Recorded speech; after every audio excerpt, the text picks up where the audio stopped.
Lecture du livre du prophète Isaïe. Debout, Jérusalem resplendit.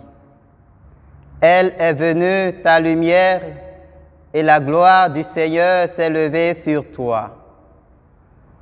Voici que les ténèbres couvrent la terre et la nuée obscure couvre les peuples. Mais sur toi se lève le Seigneur, sur toi sa gloire apparaît.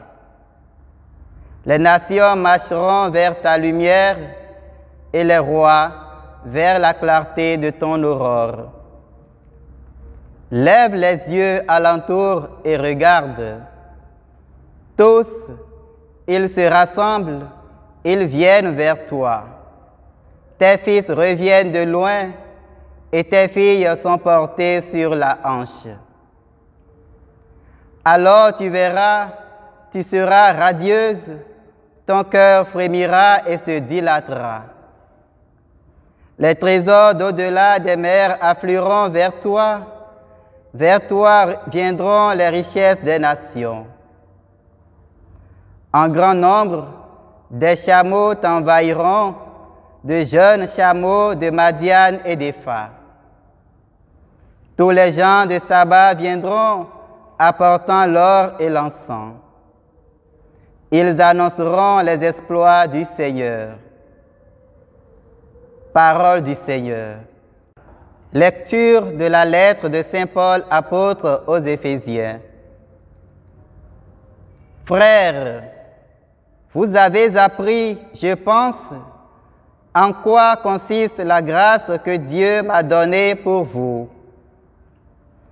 Par révélation, il m'a fait connaître le mystère. Ce mystère n'avait pas été porté à la connaissance des hommes des générations passées, comme il a été révélé maintenant à ses saints apôtres et aux prophètes dans l'Esprit. Ce mystère, c'est que toutes les nations sont associées au même héritage, au même corps, au partage de la même promesse dans le Christ Jésus par l'annonce de l'Évangile. Parole du Seigneur. Évangile de Jésus-Christ selon saint Matthieu. Jésus était né à Bethléem en Judée au temps du roi Hérode le Grand. Or, voici que des mages venus d'Orient arrivèrent à Jérusalem et demandèrent: où est le roi des Juifs qui vient de naître? Nous avons vu son étoile à l'Orient et nous sommes venus nous prosterner devant lui. En apprenant cela, le roi Hérode fut bouleversé et tout Jérusalem avec lui. Il réunit tous les grands prêtres et les scribes du peuple pour leur demander où devait naître le Christ. Ils lui répondirent: à Bethléem en Judée, car voici ce qui est écrit par le prophète. Et toi, Bethléem, terre de Juda, tu n'es certes pas le dernier parmi les chefs-lieux de Juda, car de toi sortira un chef qui sera le berger de mon peuple Israël. Alors, Hérode convoqua les mages en secret pour leur faire préciser à quelle date l'étoile était apparue.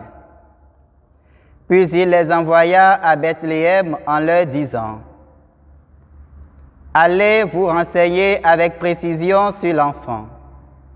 Et quand vous l'aurez trouvé, venez me l'annoncer pour que j'aille, moi aussi, me prosterner devant lui.